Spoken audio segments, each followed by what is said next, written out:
Oh, do, do, do, do, do, do, do, do, do, do, do, do, do, do, do.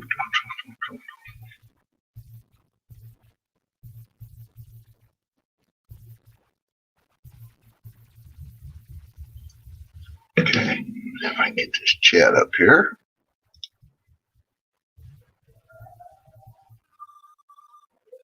Why ain't it showing here?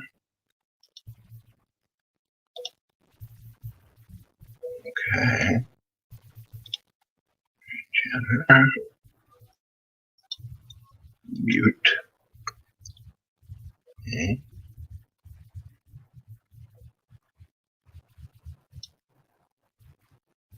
Pop-out chart.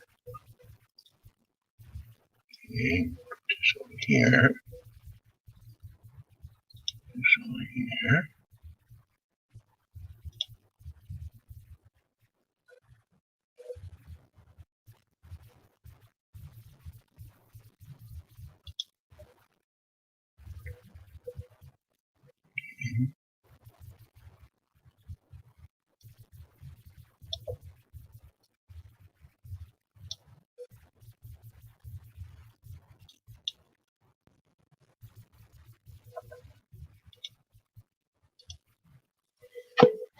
There you go, Harley.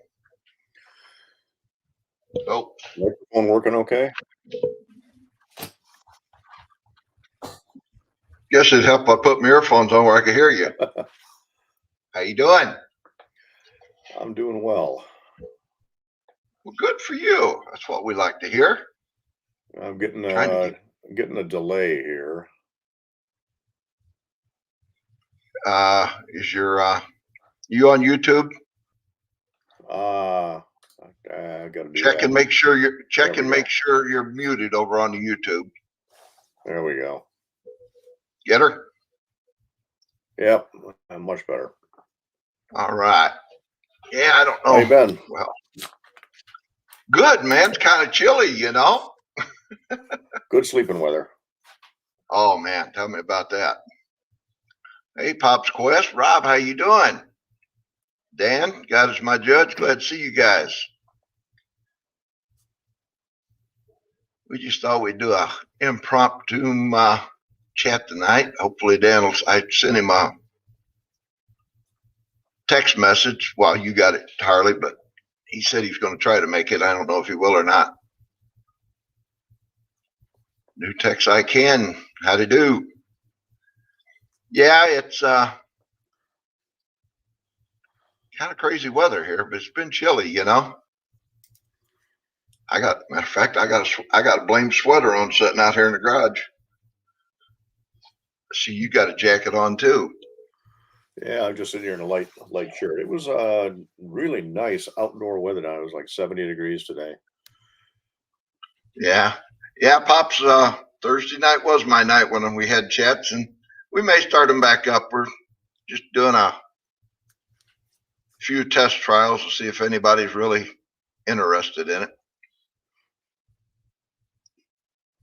We may go back to a bi-weekly every other week or something.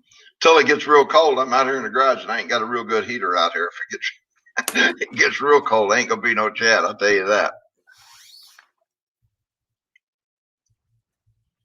Come on in, Pops, if you want to. There's a link up there if you want to jump in.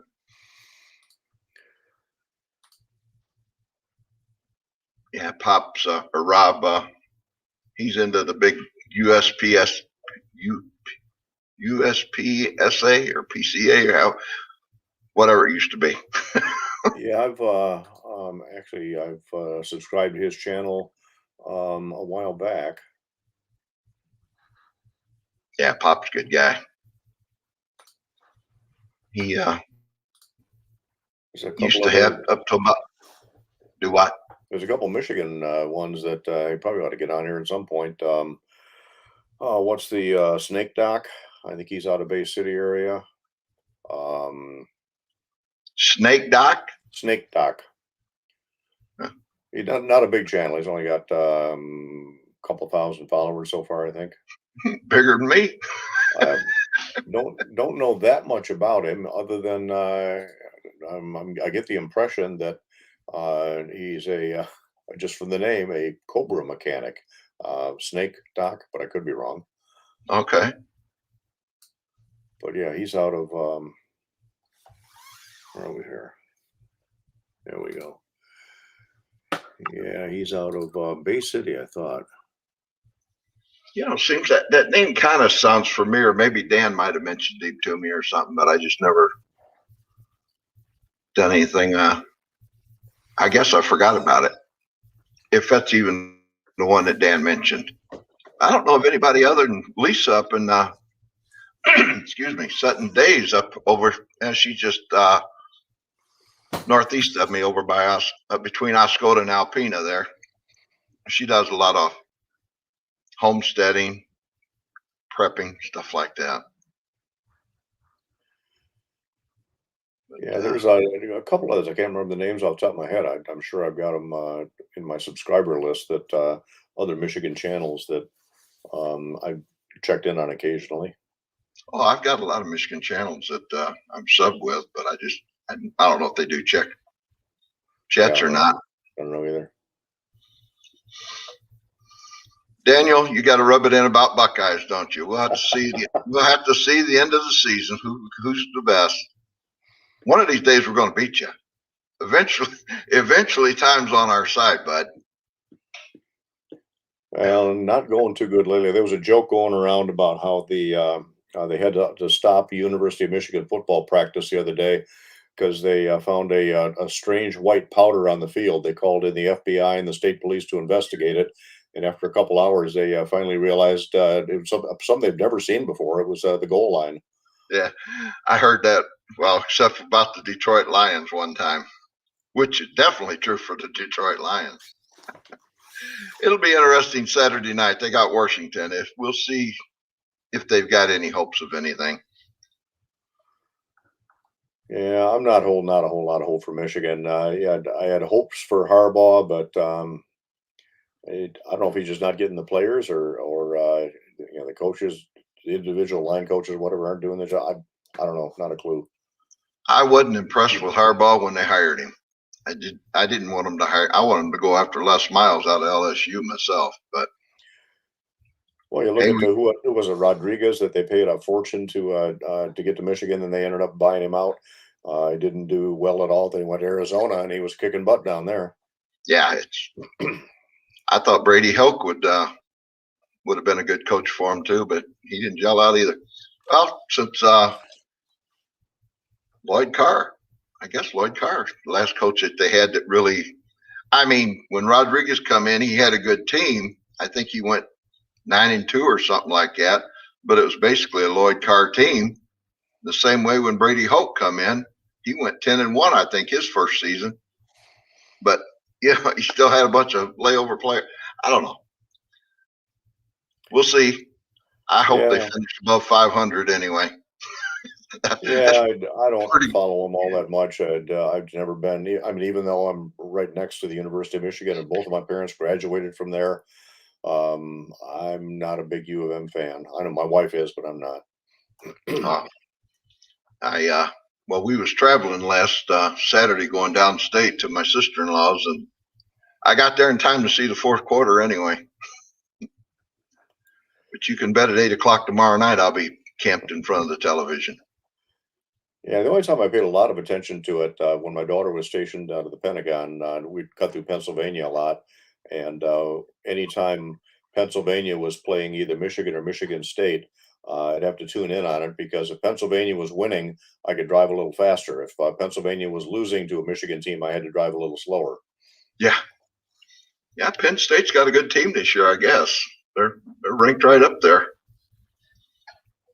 I think they beat Wisconsin last week. Somebody beat Wisconsin. I can't remember who it was. It seemed like it was Penn State beat them. They was both rated up there. I see Bem Freedom checked in. Hey, Jordan. Glad to see you. Keith Gregory. Glad to have you. MCK. Glad to have you. Bem's he's just a sub of mine. I don't know if he's out of Texas or not. Bem, him and his family everything goes well, they're coming up Saturday, I guess. We're going to do some shooting. It's his birthday. He's a birthday boy. 39 and holding. He wishes. Yeah. Yeah, don't we all? Yeah, I ain't seen 39 in a whole bunch of years.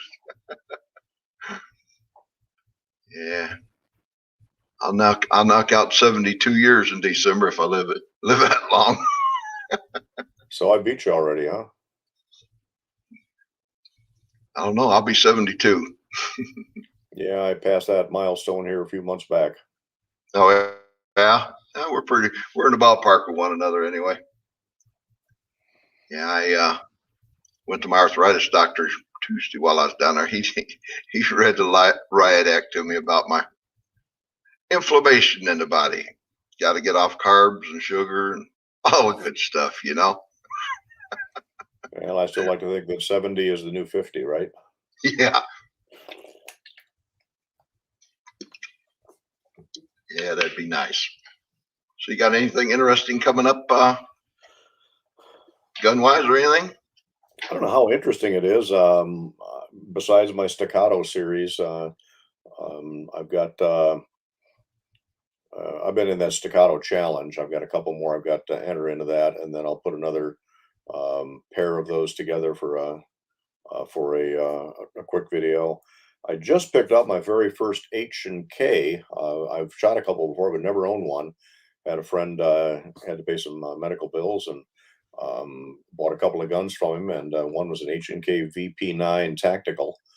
And actually, I did a lot of range footage on it today, and I tell you, I'm impressed. That thing was shooting out of the box. I never touched the sights or anything. With my hand-loaded ammunition, it was shooting 6-inch plates at 50 yards all day long. Wow. Really, really impressed with that little gun. So that'll be coming out in a short, and then also probably a more in-depth in the near future. Let's see. I also bought a Glock 41 from him, and kind of impressed with that. Got an IWI Masada a while back that I'm not impressed with, but I got to see if I can make it work better. I'm doing a Ruger LCP 222 caliber with several different types of ammo. We'll see how that works out. Yeah, I got some 22 rifles, some 22 pistols to do. Main thing is I got to clean my cave. You can see behind me, it's a mess. Oh, that's right. Just over here on my reloading bench, I got everything piled on that thing. Ain't been reloading, so it's good for something. Yeah, I couldn't, I mean, my press is there behind me, but I couldn't do any reloading if I had to. There's way too much junk on it. Got to clean out the garage and I got to find a place to put 5 dirt bikes so I can get my wife's car back in the garage. I got to clean my side out here pull my truck in here. I got the wife's car in here, but my truck's out there. But the wintertime, it's in here. Yeah, my SUV sits under a carport, which is not good with the moisture coming up on it. 16 years old and starting to get a little chassis rust. My wife's car is 21 years old. I'd like to get it in the garage for the winter, but my daughter gave me 2 dirt bikes, and then I got twin grandsons I'm teaching to ride. Well, they can't share a dirt bike, and they aren't ready yet for the one with the clutch. So I had to go out and buy another one. So now we got 5 dirt bikes sitting in the garage. I've been on a motorcycle twice and wrecked 2 times. I said, the things are not made for me. Yeah, of course I spent a career riding for the sheriff's department, and that's why my wife insisted when I bought the dirt bike I do not ride on the road again. She knows all the stupid things I did for many years. Yeah, God, it's been years since I've been on a bike, and there's Rob right there. There you go, Turbo.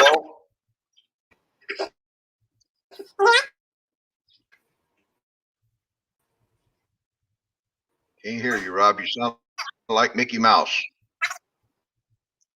Looks like his internet speed is kind of slow there. Yeah.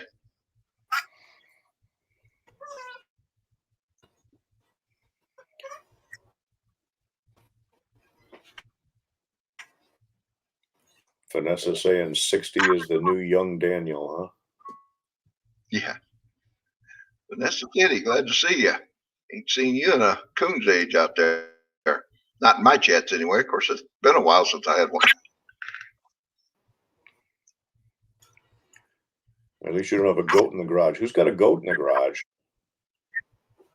Oh yeah, Daniel's got some goats down there. Okay. Something wrong with your mic, Rob. Go out and come back in. I see Keith Gregory, when we're talking about the 22s, he's got an LCB 22 that feeds everything. So far, mine's been pretty good. I'm anxious to put some of that Federal punch ammunition through it, see how it works. I got about 6 different types of 22 I'm going to try in it. I shot Dan's LCP2 here back in the winter. It's a nice little pistol. It's a little too small for my big old meat hooks, but yeah, the only reason I even picked this up is strictly as a pocket gun. I'm going to do some chronograph test with the with various defensive ammo and see if it's something, strictly a hot summer day stick in the shorts pocket type gun. Jim Huff is saying hello. Jim was just down here yesterday. Oh, Jim, don't know him. First time I've seen that name. I might have seen it before, but exactly right. Testing. there you go. That's right. better. Y'all hear me now? Yep, hear you. All right, cool. Rob, this is Harley from Riders Range. I don't know, you two ain't never met, but no, man, I'll have to subscribe to your channel. I was listening to you talk about all the things you're doing. The staccato is interesting to me, so I'll check that out. Yeah, I've done a bunch of staccato videos, and in fact, today I just shot the C2 on the staccato challenge, and then I dug it out and I was going after the Texas Star at 50 yards, and in fact, staccato C is my carry gun, so I kind of like them. Yeah. Okay. Texas Star at 50 yards. All right. Yeah, it's actually the portable Texas Star, so it's got the 6-inch plates instead of the 8-inch. But and actually, I mentioned that I just got into the H&K, and I shot the H&K with iron sights, and it took the same number of shots with the H&K to clear that Texas Star as it did with the staccato with a red dot on it. So I don't know. Either H&K is really a phenomenal gun that just happened to work good, or my staccato is not quite what I cracked it up to be. Well, I shoot red dots. That's all I shoot in competition. So I'm interested in this challenge, but I shoot a fantastic plastic gun called the X5 Legion. I don't know if you've ever heard of it. I have. I've never got my hands on one, but I've heard of it. Yeah, I mean it's no staccato, but it's pretty good. Yeah, so many guns and so little time and money to do them all. Yeah, now I shoot a 10 MOA dot, which is really kind of crazy. People think that's like a huge dot for a red dot, but on a pistol, it really makes sense. So I think at 50 yards on 6-inch plates, the dot should cover up the entire plate. Yeah. And I've heard large dots for quick close-up shooting, small dots for distant accurate shooting. And what is it? Sage Dynamics has settled on a 1.5 MOA or something. I've kind of gone back and forth between 3 and 6, and I haven't found a lot of difference between the two. I haven't tried a 10. I didn't know they made a 10. Yeah, I'd try to settle on the 6 MOA if you can, just because it's just more versatile. I mean, how often do you shoot 6-inch targets at 50 yards with a pistol? It just doesn't make sense. So on a pistol, I'd go bigger. It's faster. Well, that's where the Holosun comes in. You can do that 32 MOA ring around a 3 MOA dot. Yeah.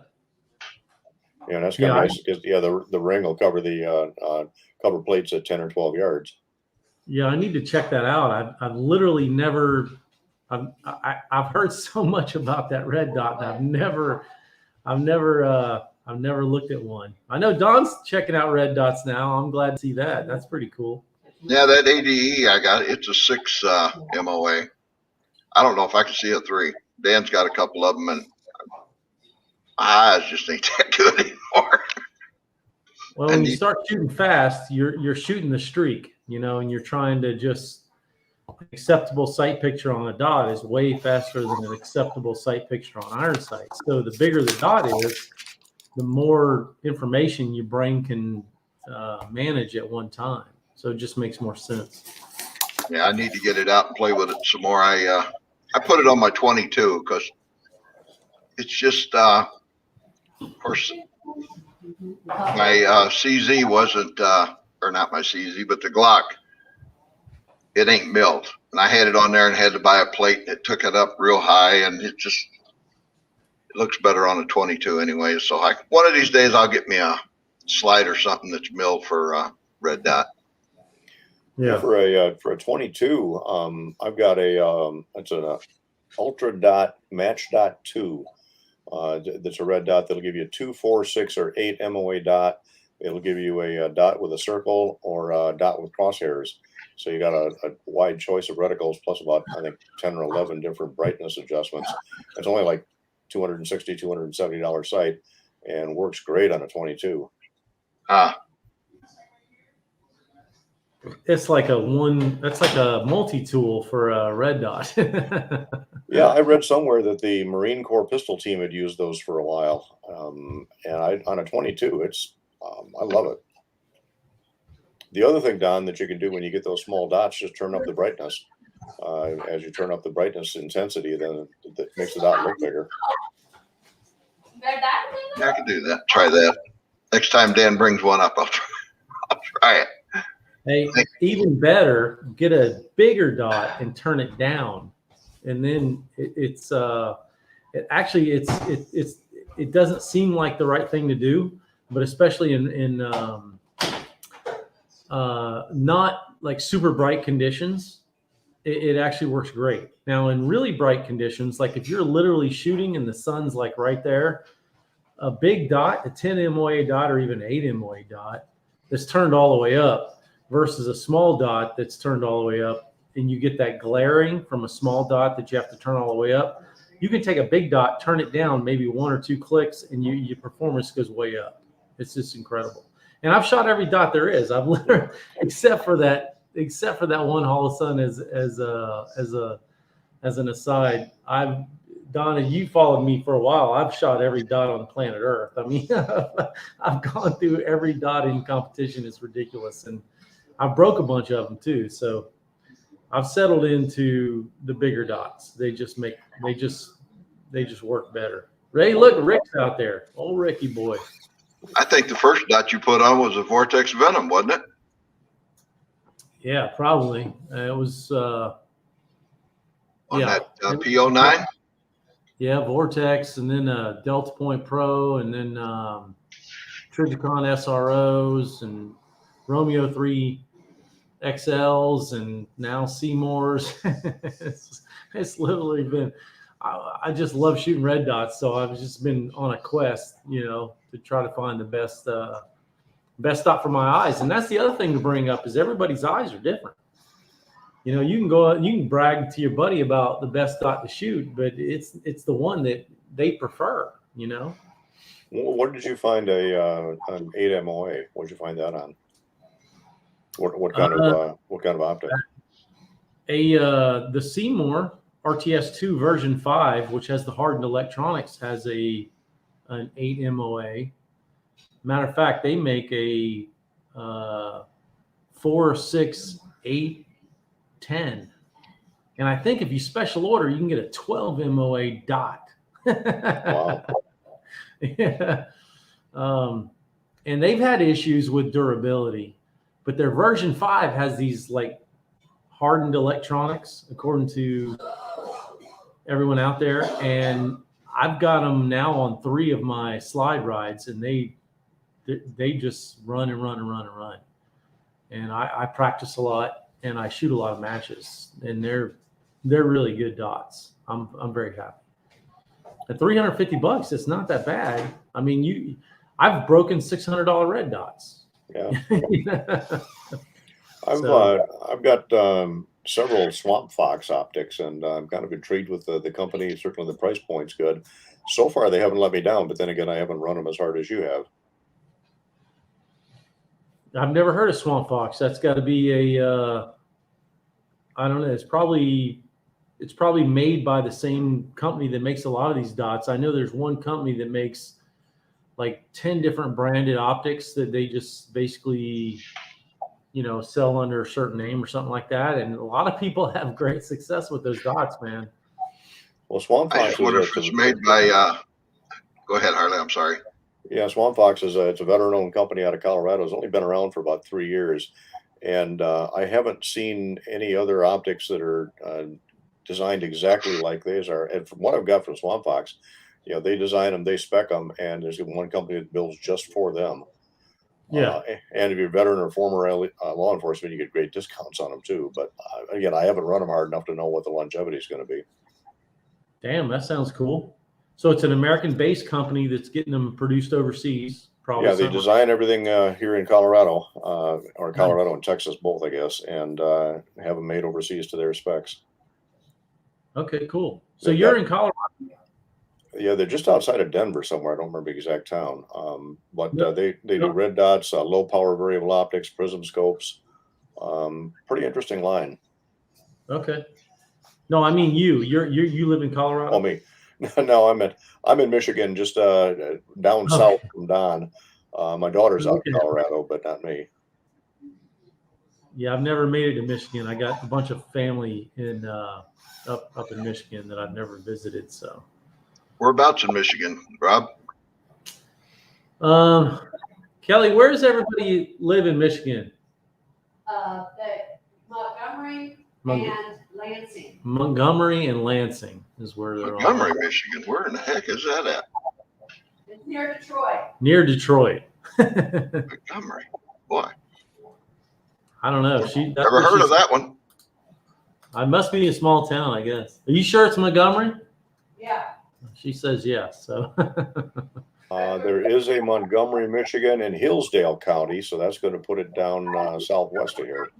That's what he does for business. Yeah, it's. She said it's farming kind of area, I guess, but I don't know how that could be near Detroit, but whatever. But anyway, Hillsdale County's going to put it 50 miles west. They visit down here a lot, so we've never been up there to visit. So. But did I tell you Flint? Oh, Flint, near Flint as well. Yep. A lot of Michiganders up that way. I know where Flint is. I spent about 40 years in Flint. Flint and surrounding areas, I should say. We moved up here from Chicago in '63, and my dad got a job in the plants there in Flint. And I lived there till my first wife passed away in '02. So then I moved down. I got a job down in Romulus and moved down that way. Yeah. Wanted to start a whole new life when I lost her. Yeah. People ask me all the time if I want to travel, around the world and shit. And I'm like, well, I ain't even seen all this country has to offer. What do I want to do? Travel the world, I got no ambition at all. I always wanted to go to Australia, but that might be the extent of it. As far as Europe and stuff like that, I want nothing to do with it. Yeah, me either. I've been to Canada. Yeah, no, there's some, I've been to, I traveled a lot of Mexico back when I was younger. I used to do a lot of Mexico trips just for fun trips, and got to know some families down there, and really got into the deep into the Mexican culture and stuff, and loved it a lot. But the Canadian people are good too. So yeah, I'll travel more of South America and North America before I even go get on a damn plane, if you catch my drift. Yeah. I almost had to go to Mexico when I was quality manager at a little plant there in Flint. They wanted a quality problem come up in Mexico, and the plant manager said he would go. I'd appreciate that. I didn't want to go down there. Yeah, my grandmother, she's passed away, but when she was living, she was, you know, she grew up in Germany, and so did my mom.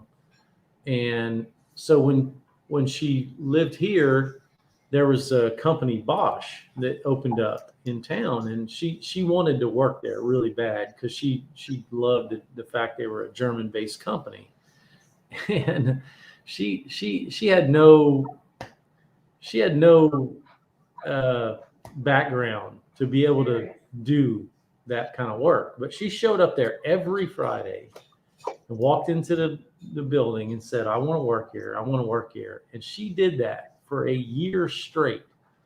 And they finally said, you know what? We are tired of seeing you come in here and ask for a job every Friday. You be here Monday morning and you have a job. and she spoke German and all. And then they, because they dismissed her for just coming in there, they didn't realize she was German and could speak German and all this. And so that she ended up working her way up to one of the top quality inspectors for Bosch Automotive. They make fuel injectors and all kind of things for the automotive industry. And she was one of the only people, because she spoke fluent German, that they could send overseas to get training and then come back and then share it with the rest of the people. So she became like from someone they didn't want to hire to one of the key employees of the entire factory. And by the time she retired, you know, it was an incredible story, because she had no education. She had no education at all. You know, she worked on a farm in Germany. That's a cool story. Yeah, it's really, really cool. And she was so proud to work there. She was so proud. But one really funny thing was when she went over to Germany and she went into the plants there to learn, those fuckers had Heineken beer in the refrigerators at the factory. Nothing wrong with that. She said, beer, we work, we don't drink beer. You know, it's like funny, you know, it's kind of crazy. Yeah, Good night, Daniel. Got a gun question for not just you, but anybody in the comment section also.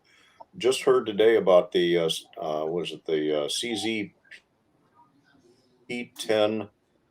You ever heard of that one? Their new micro compact. I know, Don, you were doing a CZ series there for a while. I noticed what's his name, that he was, and I didn't watch his video yet. I can't even think of his name. He was supposed to have something on there about the gun. Man, they're going after that. They're going after that market, like the 365 SIG market and the Glock 42, 43 market. I mean, let me guess. It's a single stack 9mm. Or 7+1. Yeah. I was going to say, or a real tight double stack or something like that. But yeah. I mean, that just seems like their progression, because they went, you know, they first put on the market this P10C, which is that's my daily carry gun. And then they had the full size, which I got for carry optics, which I didn't keep. I sold that. And then they got the S, I guess the subcompact. And now it seems like the natural progression is just to make that little mouse gun, you know, to complete the whole, you know, family of pistols, you know. Yeah, but when everybody else is going at least stack and a half to go to just a 7+1, seems like they're sliding backwards. Anyway, who I'm thinking of, he showed a picture or on the thing where he was going to talk about CZ, but I haven't got into that video yet. I'm looking for it.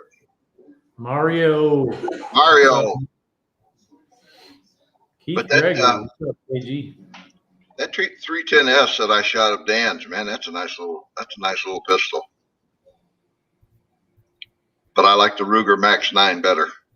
That Ruger is really sharp, nice. I've never shot one of those.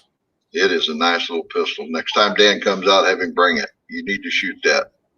Yeah, I haven't touched one of those either. I think it's 12 round magazine. It's kind of a staggered double stack. And as much as I love SIGs for the competition stuff, I'm really considering, and I don't even own it yet, but I'm really considering changing my carry gun to a 365. But I mean, I just haven't gone down that path yet. So I've carried a 365 a little. I carried a 365 XL a fair amount. I've got the Holosun 507K on that. nice. My daughter just got one for my granddaughter, and she didn't like it initially until she shot mine. So when I was out in Colorado last week, we sat down and with her gun and new Armory Craft trigger and Holosun sight, and she put it all together. It was interesting watching the black grease on her hands contrasting with the nice long white fingernails. But once she got that done, yeah, she did the whole thing except for put the trigger spring in. It's the only thing she couldn't do. Now the Armory Craft trigger. That's just. Did you just put in the trigger shoe, or is that like a whole kit? Oh, just the trigger shoe, and it didn't make so much difference in the actual feel of the pull, but the feel of the trigger on your trigger finger made a huge difference. Yeah. She took it to the range after that, and she must have put at least 50 rounds through it, and I had everything in the X and the 10 with 1.9. Was all upset because she shot a 9 with it, but she ate the center out of the target with that gun. Nice. Yeah, I tried. I have 4 X5 Legions that I use for competition and stuff, and I have all the Gray Guns competition triggers in all 4 of them. But I put, and they don't recommend you do this, but everyone tells me you can do it, and so I said, yeah, okay, I'll try it. So I bought the Armory Craft trigger shoe to put on the Gray Guns competition trigger, and you talk about a great combination. It's good, but I've only done it to one of the guns, and it works. It works pretty good. Lost you there, Rob. Sorry. The Gun Collective's his name. Oh yeah. And his caption is, "Did CZ drop the ball? Weekly Gun News." I haven't watched it yet.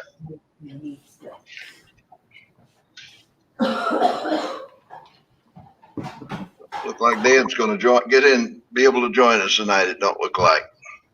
So is that gun out yet, or is that just like? I don't know. That's all I seen, Rob. I just seen the thing in my feed about it. I haven't even seen the video on it yet. That's the only thing I know about it. Yeah. So maybe they're just doing a little. You're talking about the P10M? Yeah, it's up on the CZ website. Oh, is it? Okay. Yeah, it's showing it on the website as it's affected. It's got an intro video on it, one of their own. $4.99, 7+1, 3.19 inch barrel, 20 ounces. I don't think they're bringing anything to the table that's really going to be a hot commodity there. It's just for CZ guys. You know what I mean? Yeah. Because, I mean, if you're a CZ guy and you drop a new gun, everyone's going to go out and buy it. And I'm a huge CZ fan. Don't get me wrong, but I don't run out and buy the latest thing anymore. You know. I went to Tuesday after I got done doctor. I swung by Peacemakers out in not Peacemakers, but Huron Valley Guns there, down by where I used to live, because going over to pick the wife up. I went in to see if they had any primers. Of course, they didn't, but they had a CZ Shadow Orange in there. I love that. I love that Shadow, man. Dude, I picked one up and I didn't mean to get one, but when I sold I had a Barrett, that Barrett 50 cal, and in order to make that deal go through, they wanted me to take that CZ Orange, and I was like, okay, no problem. Because by the time I sold them that rifle and all the ammo, I actually got that Shadow 2 Orange for free. Oh, imagine. Because I made a good deal on the purchase of that thing, of the rifle. And anyway, I was like, so I was trying to not laugh when they suggested that, and I was like, I'm a CZ fan, and they're trying to sell me a CZ, and they're going to pay me what I want for this rifle and this ammo. So I was trying not to laugh the whole time, and I was just like, yeah, I'll take it. So I've only put a couple magazines through it, but man, it's a really good gun. I'm thinking about having a slide milled so I can put a put a red dot on it, but haven't really committed to that. They wanted 1,700 for it for the orange, but Frank's down here in Linwood. I think they got $2,100 on their orange. Wow. Yeah, the trade dollars that they did when I did that deal was $2,200. And I told them, I said, that's fine, because I already knew I was getting it for free. I was like, that's fine, whatever. I mean, the joke's on them, but at the same time, they got a good deal. The reason they got a good deal is because I got the gun at a super good deal. And then anyway, so it worked out good for everybody. Good. What's up, Bobby? When you had the blue, you had the shadow blue. What's the big difference between the blue and the orange? You know what? I had just the regular CZ Shadow 2, which actually I sold that to Bad Billy, believe it or not. But the only thing I can tell is that it's a little, tricked out, maybe the trigger and stuff like that. But it also has the barrel bushing up front, which I think whatever they do to that gun, it's just all about accuracy. And what I do with pistols, you don't need accuracy. Like, if you can hit a piece of steel at 15 yards, that's accurate for me. So, I mean, I don't see a big advantage in paying like an extra $1,000 for the Shadow 2 Orange. I really don't. And I'm a CZ fan, but it's just not worth it. It's just not, I don't see any big deal about it.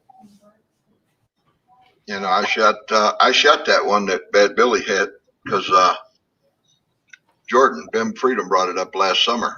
I shot it. I didn't do a video on it. I should have, but then Dan picked up one, so I had to do a video on it. Yeah, that's my gun. That was the gun I sold him. Yeah, I mentioned that in the video. That's awesome, man. That's cool. That's really cool.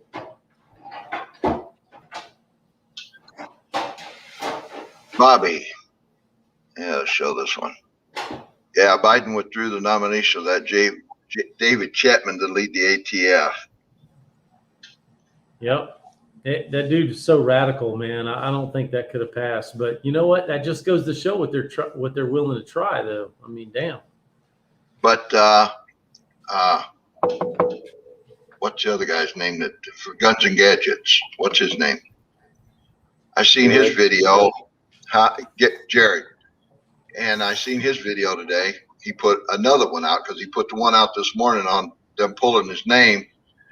But I guess the roundabout secretary that when they interviewed her and her thing today, they asked her about it. Well, Biden's working on another position for him, one that he don't have to go through all the BS, to get the position. So he mentioned possibly that gun czar that Biden talked to Beto about. So we may not see the left of him yet anyway.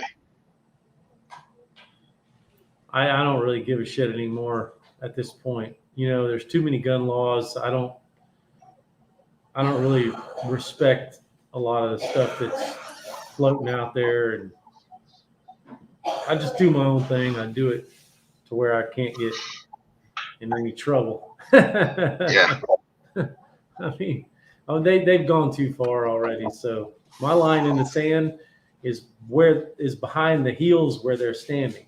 So I mean, I can't move it no more. It's already back behind where they're standing. So I wonder if that's going to be a problem, though. I mean, they haven't had a confirmed ATF director since Obama, but you have to wonder, without having a confirmed one, it's just going to be an acting director. is that person going to have more autonomy and be able to do more damage than a real director? I just don't care.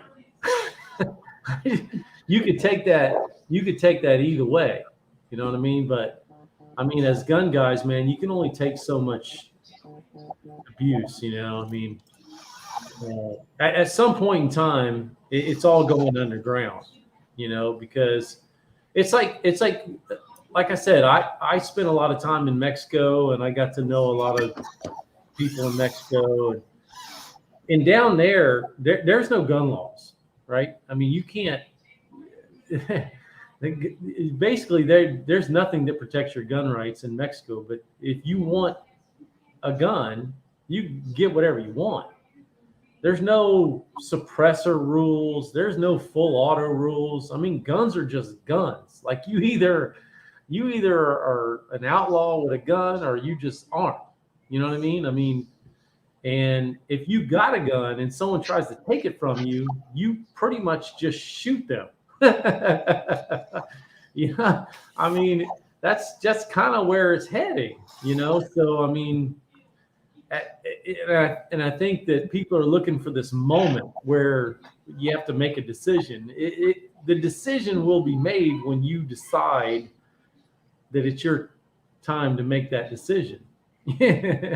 For as you as an individual, because the laws are going to come down on you at some point. The laws are going to make you an outlaw. That's just the way it is. That's the way I see it. Now, I don't expect everyone to agree with me, but I see the laws being created to make you an outlaw over time, and then you end up like in Mexico. Like if you, at some point in time, you have to decide: are these guns worth it to me? and then just roll with it, you know. So whatever. Well, I'd sure like to take one of those deep sea diving vessels into Lake Superior and find all the millions that have been lost in a boating accident. Yeah. I have a feeling there's none down there. Yeah. Well, I live on the coast right here, and I could deposit anything I want into the ocean anytime I want. But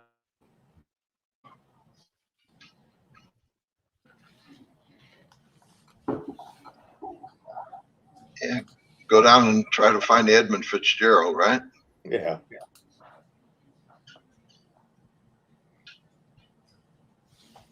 Yeah.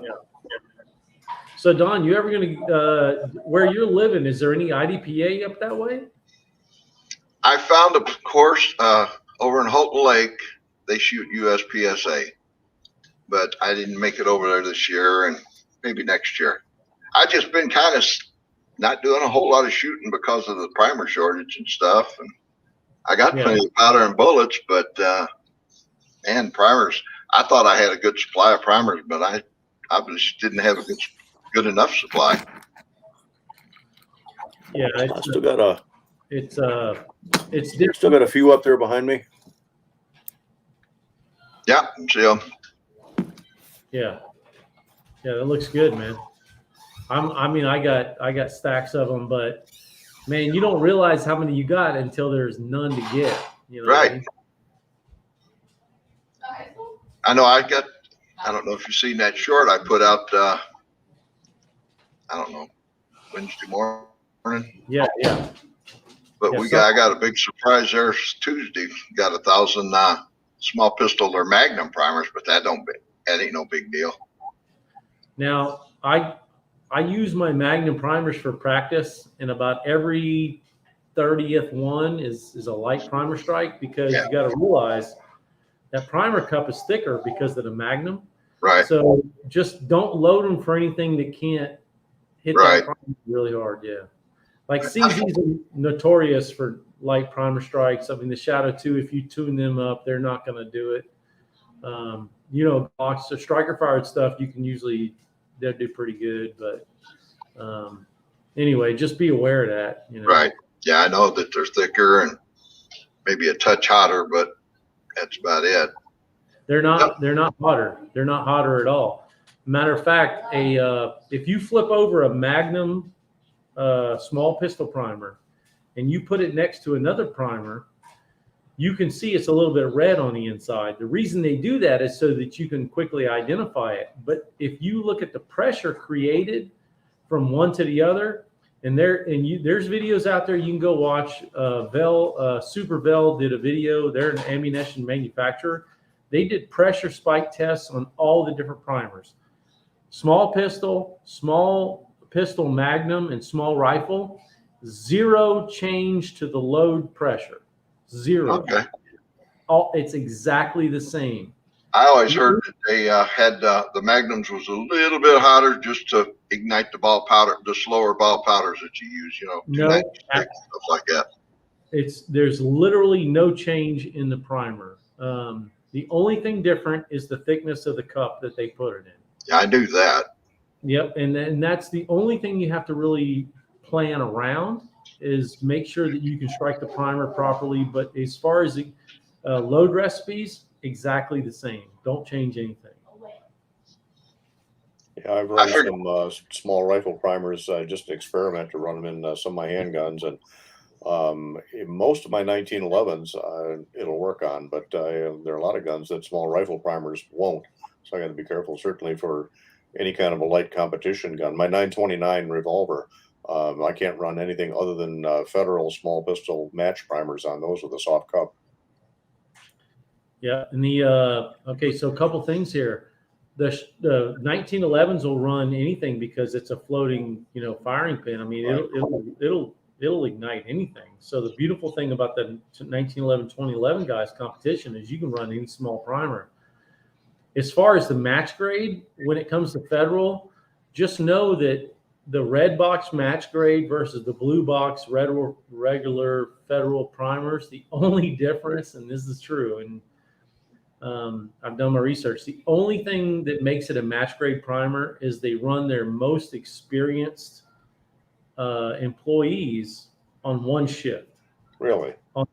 On that shift, they crank out match grade primers. On every other shift, it's blue box, but it's the same exact primer. Really? Yeah. That's so I paid more for that red box stuff. A little more, and that's the beautiful thing, is it's not a lot more. But think about it: if your QC guys or people that are actually putting in the primer compound and building primers, I mean, you got your most experienced crew on that one shift. Yeah, I'll take those primers. You know what I mean? So it makes sense how they do it. Interesting. Educational evening. Thank you. Yeah. Well, someone else explained it to me, and I was like, no, that can't be it. It's got to be like this super special primer. No, it's not. It's just a regular old primer by your best people in the plant building it, So, and I mean, think about the concept of match grade ammunition. So you and I make match grade ammunition. Like if you make ammunition that you take to a match, that's match grade ammo, right? So what do we do to make that match grade ammo? Well, what I do is I make sure I look in every case. I make sure I check every primer. I make sure I case gauge everything. I make sure I check overall length. I make sure I barrel check them in some cases.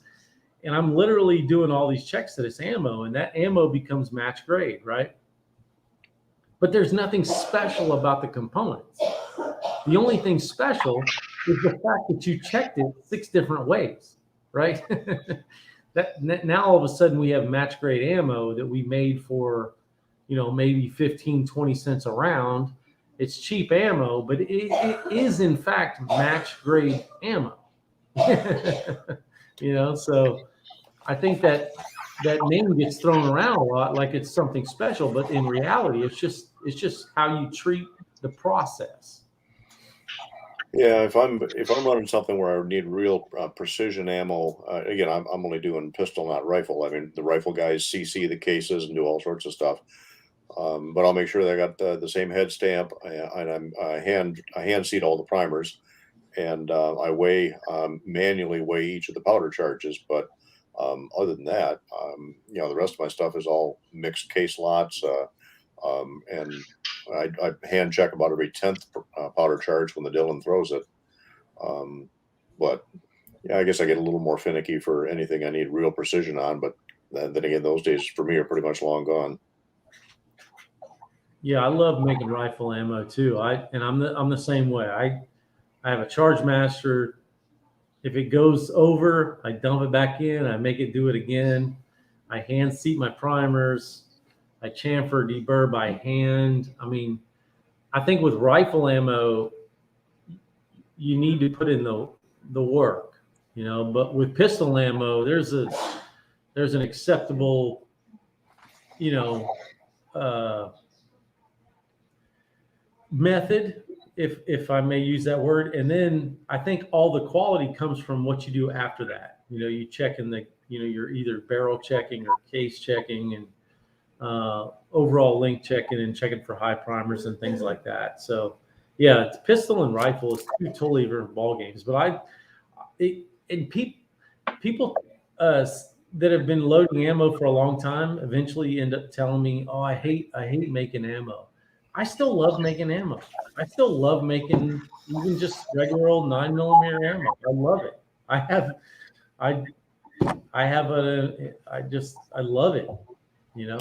Yeah, it depends on what you're going to do with it. If you're shooting action games, then you don't need to be anywhere near as precise. If you're shooting something like bullseye or PPC, where yeah, anything outside the X ring at 50 yards, whether a 6-inch revolver is pushed out of the running, yeah, then that's a different type of precision you need. But for action games, hey, close enough is good enough. Yeah. Yeah. I mean, a hit on steel a 1/4 inch from the edge is the same as a hit on steel in the middle. Yep. But no, I've never done any bullseye. But I know that's a completely different ball game. Yeah. Yeah, I did PPC for probably 15 plus years, and again, if you get anything outside the 10 ring, you're out of the running at 50 yards. If you get anything outside of the X ring, you got to have a lot of X count to do it. And at 50 yards, it doesn't give you a whole lot of margin for error. Dude, I can't even imagine. I mean, I shoot steels at 100 yards for just for fun, but man, I can't imagine shooting paper over and over and over again at 50 yards. That's crazy. Well, about 1/3 of the shots fired in an official PPC match are all 50-yard stuff in 4 positions. So again, that gets a little precise, and for that, I used all federal match ammunition. And the gun I was shooting would theoretically do a 1-inch at 50 yard. I couldn't, but the gun would. Yeah. Yeah, no, I love it all. I've shot it all. I went to a match with Rick in X Ring and shot 22 NRL long range 22. I've shot a sniper competition, a teamed event with a really cool dude where we were smashing steels at 600 and 700 yards. I mean, I shot an AK only match recently that was so much fun. Yeah, I mean, I just love the shooting sports. You know what I mean? Like, I tell people all the time. They're like, "Hey, have you ever done this? You ever done that?" I'm like, "Listen, man, I'll shoot any match, anywhere, anytime, any gun, I don't care. I'll shoot anything because I've had so much fun doing all the different things that I've done." Oh, I always enjoyed shooting IDPA when I was downstate there. I used to look forward every month to go out and shoot IDPA. Now I'd love that I could. That's one thing I've never shot is IDPA. Everyone's like, "Oh, you should just do it once so you can say you did it." I'm like, okay. and then on a weekend where I can shoot IDPA, there's like a really cool match going on, so I'll just go do that instead. But yeah, I want to go do one of those matches just to kind of see the flavor of it. You know what I mean? It's pretty much like what you shoot, Rob, except most of it's from concealment. Yeah. And you can't, and the mag changes and stuff like that. Of course, you're limited to 10 rounds or whatever capacity is 1911, which 7 or 8 rounds, and it's pretty much the same thing. I don't know. I watch some of these action matches where you got to run between the different, the different obstacles in different positions and whatever. And yeah, no, I want to be able to take my time and walk between them and not have to worry about my speed counting for my score. Well, that's the way IDPA is, but I didn't run. Face it, this fat old boy ain't running nowhere. Yeah, I'm in no hurry anymore. If you see me running, you can rest assured somebody set my butt on fire. Because it ain't going to happen, especially now. Yeah, I'm kind of like the two bulls, the old bull and the young bull standing on top of the hill overlooking the herd. And the young bull says, let's run down there and let's get one of them heifers. The old bull says, go ahead, but me, I'm going to walk down there and I'm going to get them all. Yeah. Yeah. I didn't care if I finished dead last as long as my shooting was decent. I care less what the time was or anything. Yeah, you know what? It's a great topic to bring up, Don. I compete with the shooter I was last week. Yeah.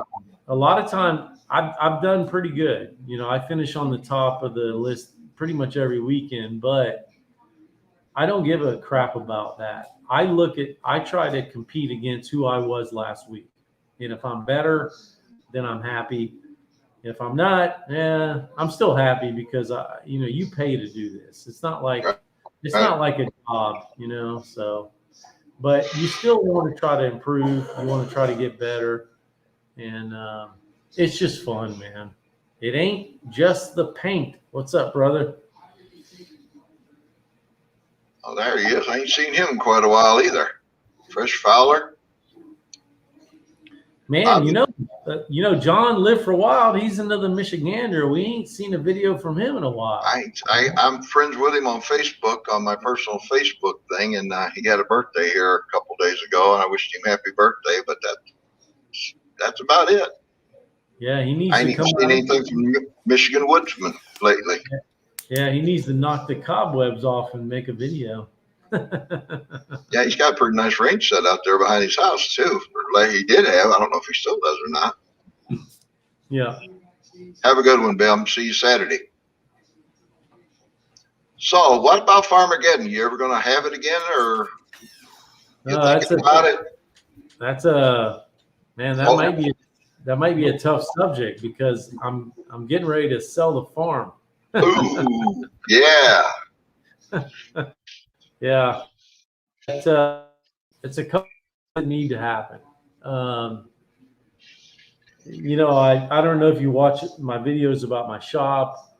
I finally got my shop emptied and rented. Matter of fact, there was 15 people in my place this morning at 7:30, and I rented my front 7,000 square feet of my shop to this German company. And that's like step one. And I don't know.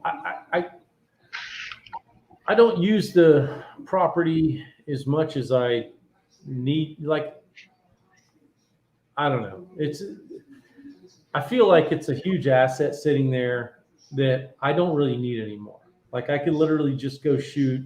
I don't need to practice anymore. And that might sound stupid or arrogant, but I can use local matches as practice and this and that and the other thing. So, my girls are getting older. They're starting to need like funds for college and stuff like that. And I got, a couple $100,000 just tied up in dirt. Right. So, I mean, I'm at the point where I'm like, yeah, let's just sell it and, use that money to do what I got to do, so. Hey, I understand that. It was a fun place to have. And if I can get the right money for it, it's gone. Right. I always wanted to make it down there, but I never did get to make it down there. Yeah, maybe I'll make it up your way before you make it down my way. I tell you what, after that 200 or 400 round trip that I took this weekend, I told them down there, I says, you guys want to see me, you got to come up here, because unless it's an emergency, I ain't coming back. Yeah. Now there's a lot of memories on that property. We had a lot of good people, a lot of good fun. And maybe 10 years from now, if I roll this and use this money to do something with, maybe I'll buy another piece of property and do something fun with. It's not over. It's just a transition. We'll just leave it Yeah, at that. I hear you. I hear you. Don't wait too long because I'll be 82 in 10 years. Hey, just listen. Just keep it on your bucket list. Just put. If you keep it on your bucket list, no matter where I'm at, it'll all be good. So. There you go. Oh, speaking of that, I got that cup right here. Yeah. Yeah, you guys had some good times down there the 3 or 4 years. What do you have? 4 or 5 years?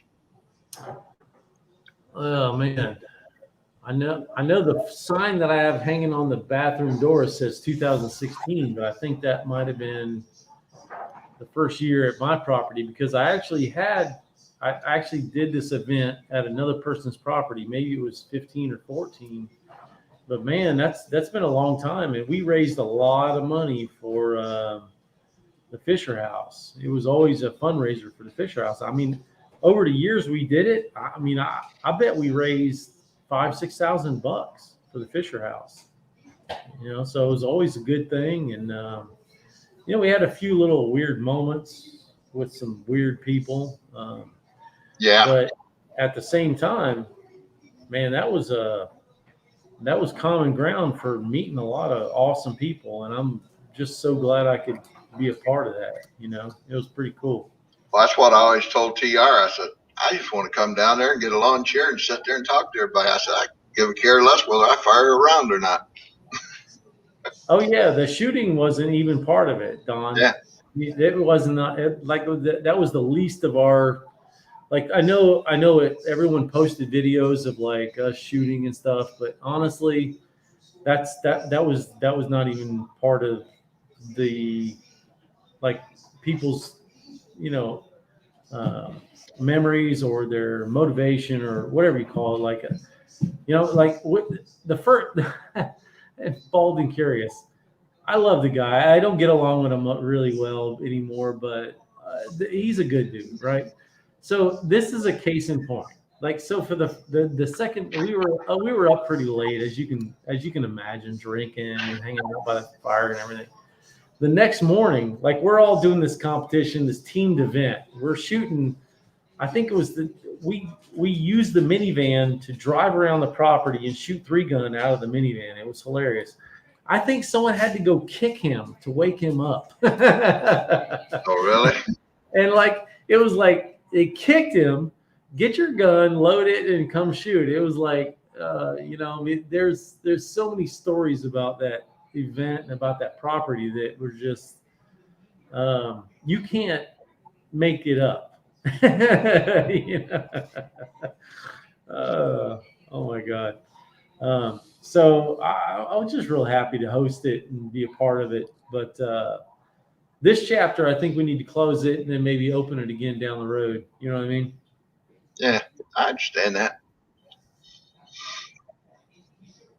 Right now, things are just so inflated and going for a lot of money that it just, maybe get rid of it now.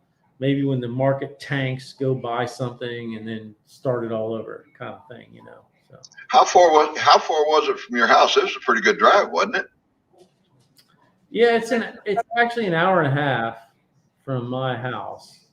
So it's like middle of the state of South Carolina, and I live down on the coast, in Charleston. So it's not convenient by any means, but when I go out there, I stay the night and then I'll go shoot a match the next morning, which is further away. So it helps me get closer to the match. Right. But anyway.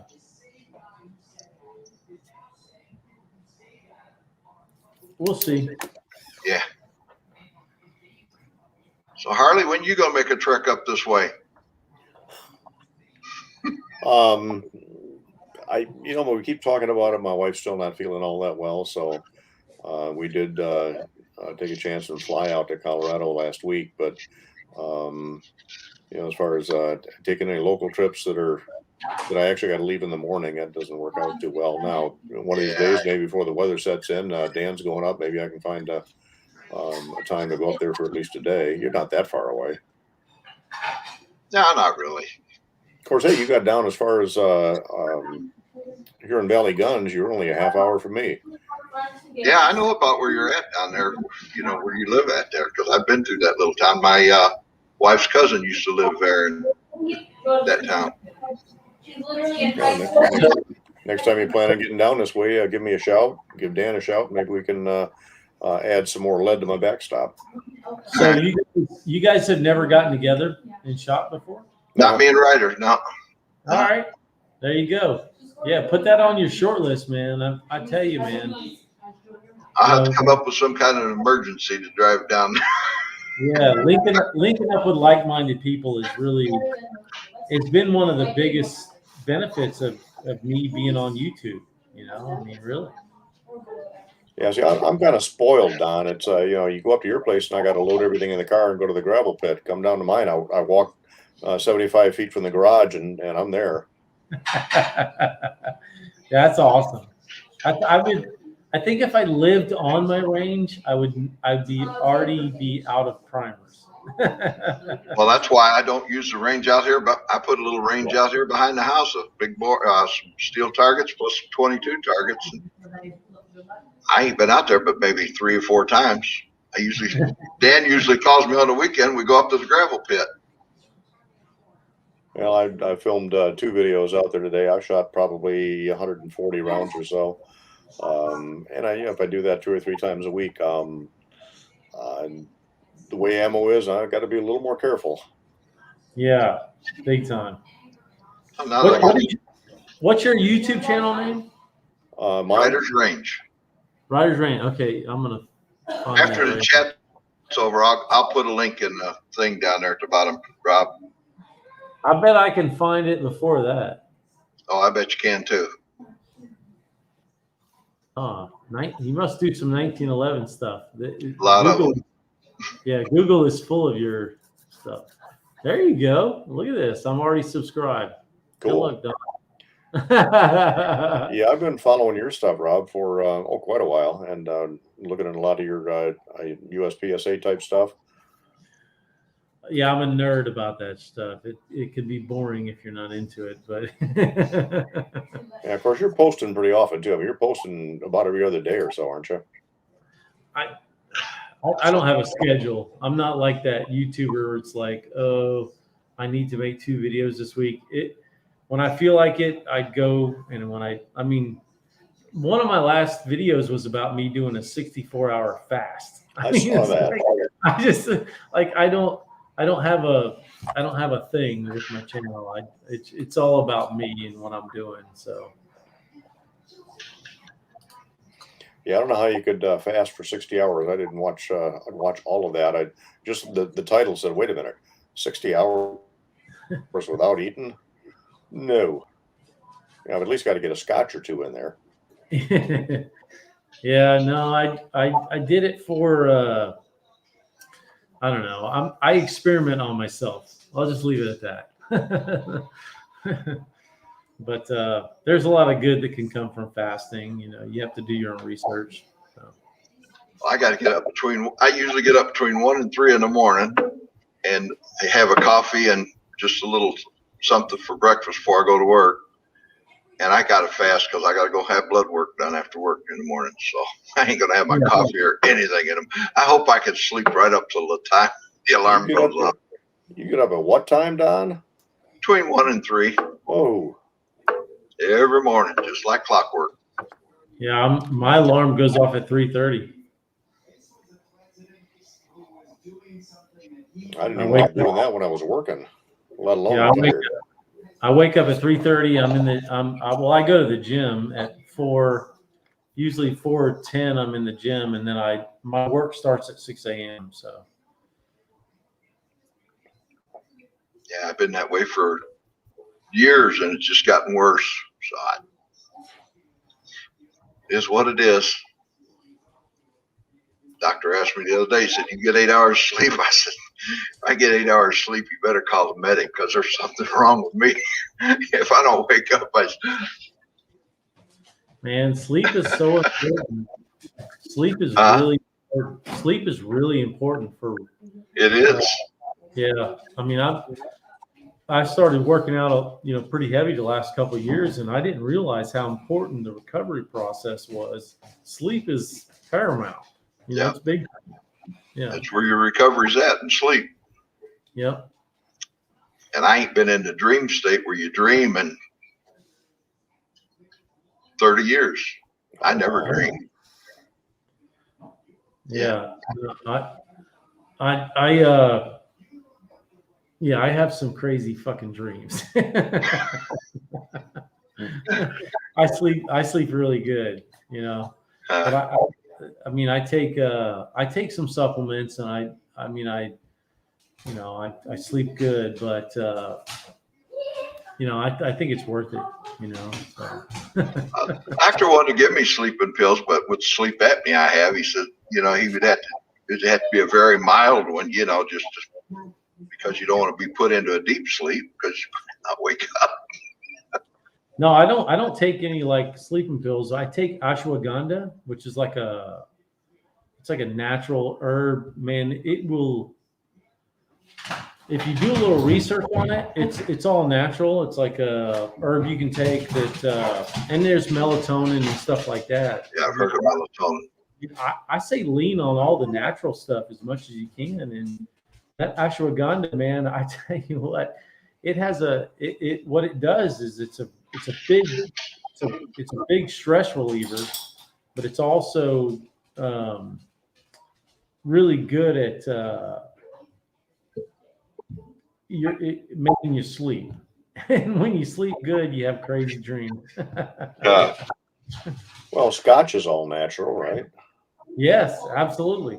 Yeah, the only problem with that is the sugar metabolizes and kicks in along about 4 hours after I have a good scotch, and that'll wake me back up. Yeah, it's got its ups and downs. Yeah, and I still drink too. I like to drink, and I don't drink to get drunk or have like I used to when I was young, but I still like certain beverages, and so I build that into the whole plan. God, I haven't had anything to drink in 20 years. I get out here, get done mowing the lawn.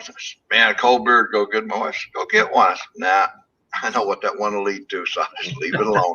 Yeah. Yeah, well,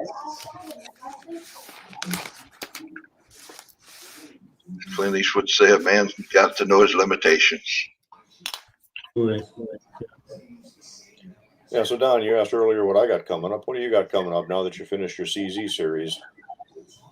I put you had a Grand Power up today. Grand Power up today, and the Walter PDP a couple days ago, and I don't know. We'll get out. Ain't nothing coming up right now. I gotta wait for Dan. Yeah. Jordan's coming up. It's his birthday. He's coming up this weekend. Been freedom, and he's bringing his wife and 2 sons, I guess. Yeah, I seen he left a comment. He would see you Saturday. That's pretty cool, man. That's awesome. Yeah. Hooking up. I think he uploaded a few videos. I know I'm subscribed to him in case he does, but seemed like a pretty good dude. He's a real good dude. Yeah, I've been interacting with him on YouTube for like ever, So he keeps trying to get Bad Billy to come up with him one of these days. Yeah, but I guess his work schedule can't quite handle it, I guess. Yeah. Yeah, this will be Jordan's. He come up earlier this year. It's just him. Last fall, him and his wife and son come up. And this will be his 4th trip up, I guess. Nice. Now, how far of a trip is that? For him, it's good 160 miles. He's down around the metro area where I'm up in northern Michigan now. So it's like what, 4 hours? Yeah, it depends on how you drive it, Rob. It's pretty much all expressway. You can make it, if you push it, a couple hours. Oh, okay. Depends on what route you take too. If you come up like me, I always take 13 down to 75. I take back roads as much. I just hate driving the expressways anymore. I really do. I got this thing going on with vertigo, and the Zilwaukee Bridge, I go around it. It's one of them big swooping angled bridges, and it just messes my vertigo up, and I feel like I just can't do it. So Yeah, I that's got that bridge that they built to accommodate one ship that's no longer there. Yeah. And there's been a lot of they say the bridge is haunted because they lost quite a few lives building that sucker. Hmm. I watched some of the construction on that, and that those concrete sections, they're strung together with cable, but they're epoxied together. And no, I like you. I'll go around it. I'm not going over it. It only takes 5 minutes on the roundabout. Ain't no big deal. Matter of fact, going down, we went around that way, but coming back, we had a storm come through Saginaw there. And I was going to stop by Cabela's to see if they had any primers, because every time I go by there, I check in because they get them. They usually get 25,000 a month, but it's just a matter of catching that day that they get them. Well, we got off to head back to swing north, and it dead ended right in the middle of Saginaw. They had it all blocked off because of construction. So we had to veer off down through Saginaw. Rob, Saginaw's a little Detroit. You don't want to get lost or get stopped in Saginaw. It's like Flint, Yeah. And so here I am in an area I have no idea. So I got the GPS out. Okay, we'll go up here to this road, hang a right, go to Bay Road, and went right by Cabela's, Sam's, and all that. Come on home. But it was a storm. I pulled off. We got on Bay Road, and it rained so hard I pulled in a Chevy dealer and waited for a little bit. I said, okay, it's cleared up enough. So I got back out on the road, and I didn't go a mile up the road. I had to pull into Fashion Square Mall. It was just a downpour. You couldn't see. The wipers couldn't even stay up with it. I said, I ain't driving in this crap. Yeah. It was a downpour. Yeah, I don't. And I thought, you know what? Before I actually go to Cabela's, I'm going to call ahead. He said, well, we had some in last week. He said, we get them once a month, so I got to try to time it. Time it better. Whether it's the right day or not, who knows? Yeah. No, I mean, a lot of times you can go in there and ask people. Some people are like scared about, talking. I'm like, I will walk right in and go, when will you get primers in next? Like, I'll literally be like, when did you get them last time? Are you on a schedule? And I will just like drill them, but I'm nice about it, right? I've asked them about it, but they will not tell you what day it'll come in. Or all they'll say is it's going to be about 28 days or 30 days is when they usually get them. Yeah, and that's fine. Just as long as you engage with them and talk to them and gather intel, that's all you're doing is gathering information, and it'll help you. Earlier this year, I called Jay's up in Gaylord, and they closed at 6:00. I didn't have time to make it up there because it's a good 2.5 hour drive over to there. He said, yeah, we got some primers in. I said, all right. I said, I'll see you first thing in the morning. I thought they opened at 9:00. I told my wife, I said, I'm going to head up to Jay's in the morning. She said, okay. She said, can I go with you? I said, yeah, but you got to get up and get ready. Well, you know how that goes with a woman. Well, they open at 10:00. We got there at 10 after 10. I'm standing in line. The guy ahead of me got up there, and he asked the guy, he says, you got any primers? He said, I just sold the last 1,000. Oh, God. Oh, shit. So I didn't get any. Oh. But you have to do that, though. You have to, Well, it's like Cabela's. If I live close, I'd go there every day, in a couple of weeks, but it's 150 miles round trip for me. Yeah. Yeah, I heard down at the Cabela's down here in Dundee that there's a group of people who take turns and they stake out the store real early in the morning, and as soon as they see a truck pull in, they call all their buddies, and then as soon as the store opens, they're all flooding it and buying whatever. There's some guys buying ammo and primers that don't even shoot. Yeah, no, they resell them on Gun Yeah. Broker or something like that. Yeah. Well, the guy told me yesterday or Tuesday, he says when we get them in, they usually last about 24 hours. So it's just a matter of being. I'm going to stop down there Monday because I got to go down to the dermatologist and have his skin cancer taken off, and I'm going to swing by there again because it's right down the road from Cabela's. So, might get lucky. You never know. Yep. I was just wondering what primers are going for these days. $75 at Jay's. Yeah, I mean they're double, they're triple from what we used to buy them, basically. Just go ahead and figure that.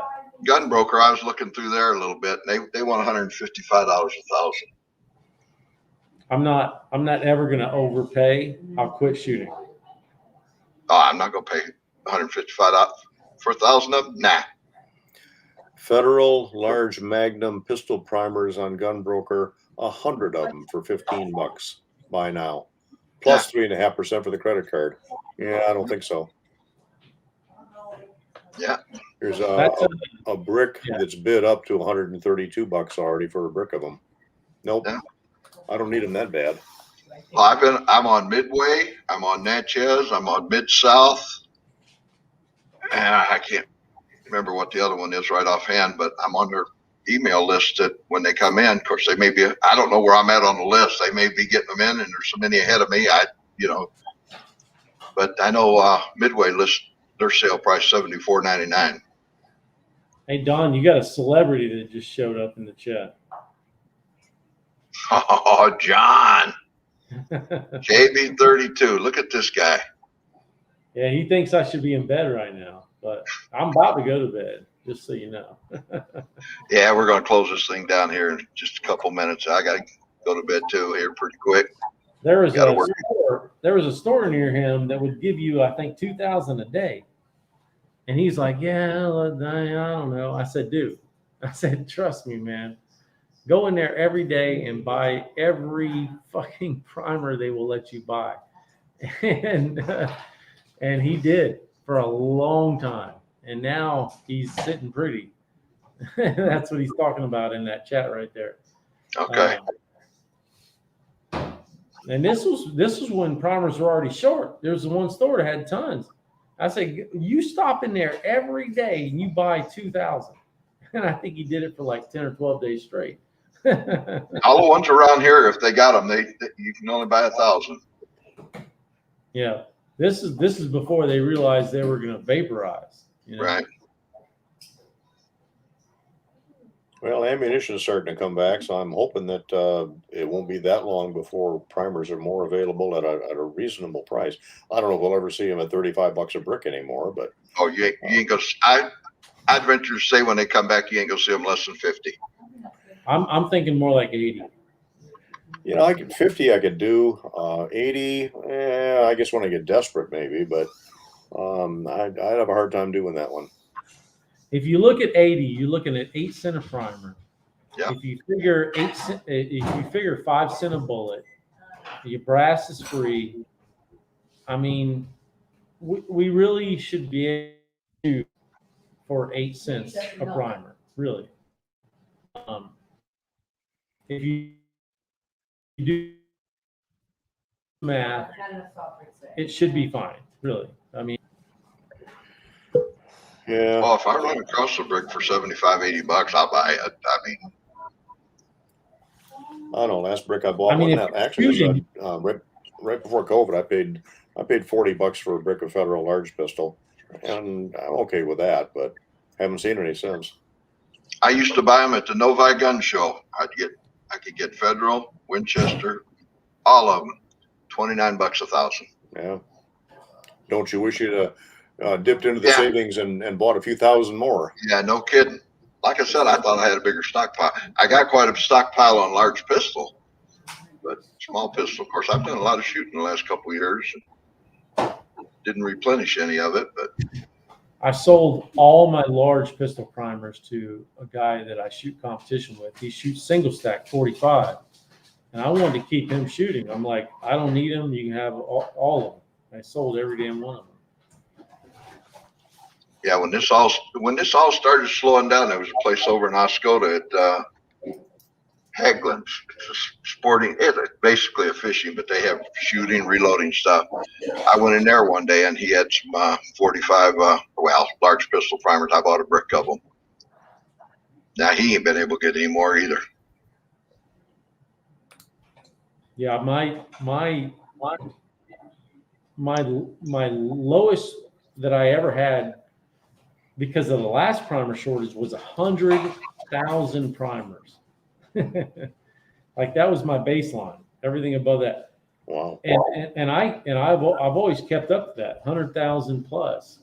But you know, when this primer shortage happened, all of a sudden you got friends that want to keep shooting, and you're selling 1,000, 5,000, 10,000 primers. Next thing you know, you're like, well, I can't sell anymore and keep myself, because Right. when you shoot matches, competition, I mean, shit, you might shoot 20,000 a year. I mean, that shit goes away fast. Yeah. So Yeah, it don't take long. Yeah, Don, you mentioned the Novi Gun Show. I see that commenting here, missing the Novi Gun Show. There's actually Novi Gun Show is coming up again the end of this month. That's the classic arms show, the military arms. I think it's a military. Well, they have everything in there, but Yeah, the original Gun and Knife Show antique, showing on antique Novi firearm. 25, 26. Harrison was what, last weekend, Clare County. Cadillac coming up in the middle of the month. Comment also said that they miss Gibraltar. Gibraltar's out of business. At least they haven't done a gun show in ages down there. Right. And I gave up on the gun shows. There's once upon a time you could actually find some bargains there. I haven't seen them bargain in years. What I bought usually when I went was basically primers and stuff. Yeah. You know, because it was good price and stuff. Birch Run ain't having them either, I don't think, because I was looking at the schedule. And one coming up in Gaylord, like I said, that's 2.5 hour drive. I might have to go up there and see. Just it depends if primers start coming back or something. all right, Don, I got to check out, man. It's like at the extreme lateness of my bedtime. I hear you, brother. Well, thank you for coming in, Rob. Appreciate it. And I'm going to be heading out. We're going to be shutting her down here shortly anyway. Yeah, I think it's about time to go pour a scotch. All right, Ryder. It's good meeting you, brother. Be good. Yeah, good to see you. See you later, Rob. Good to see you again, and I still keep looking forward to the PopsQuest videos. Yeah. All right. Thanks, man. I just subscribed to your channel, so I'll be checking it out. Y'all be good. Thank you. Appreciate it. Bye. See you later. It ain't just paint. The Cabela's I was been stopping at is in Saginaw, but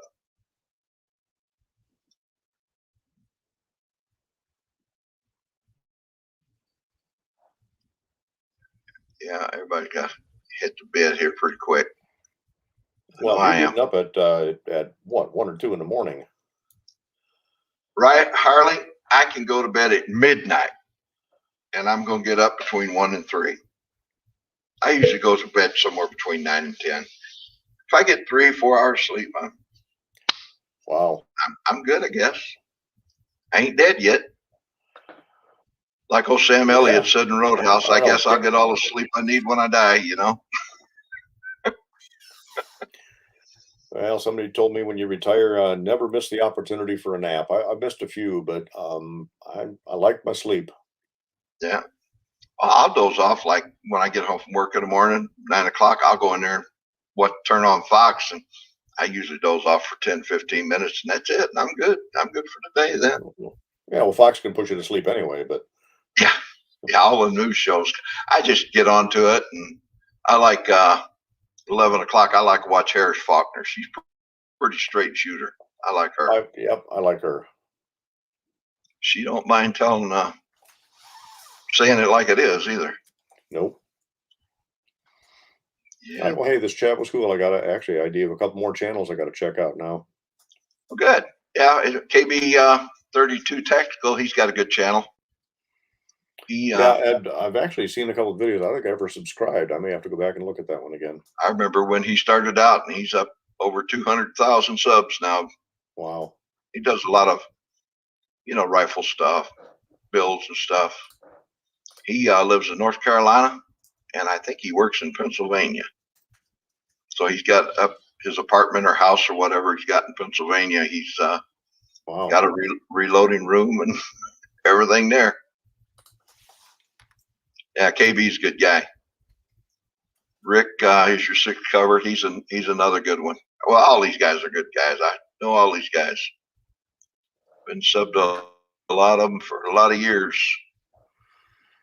Yeah, I mean, I've followed a lot of them for a long time, but I haven't been involved in the chats or anything, so I haven't gotten to really know anybody yet. And Dan was the first YouTuber that I actually got to know well. Good. And actually, that started out kind of strange because I ended up buying a gun off of I think Michigan Gun Owners. I saw, and he and I met in a parking lot down in Canton, and I bought a gun from him, and things kind of rolled from there. Yeah. Is that gun shop still open down there in town? Which one? There used to be. I can't remember the name of it. They was going to close it. I guess the guy died or something. In Canton? No, down by you in your town. The only one around us is Ann Arbor Arms. Okay. Maybe I'm thinking that's something. not. In fact, they're doing their 9th anniversary celebration coming up Saturday. Okay. All right. Just hang on, Harley, and I'm going to thank everybody out there, and we're going to close this thing down. And we may do this again in a couple weeks. We'll had pretty good time tonight, and like I said, might do them every 2 weeks until it gets so cold I can't stand out here in the garage. So, good night, everybody, and hope to see you again.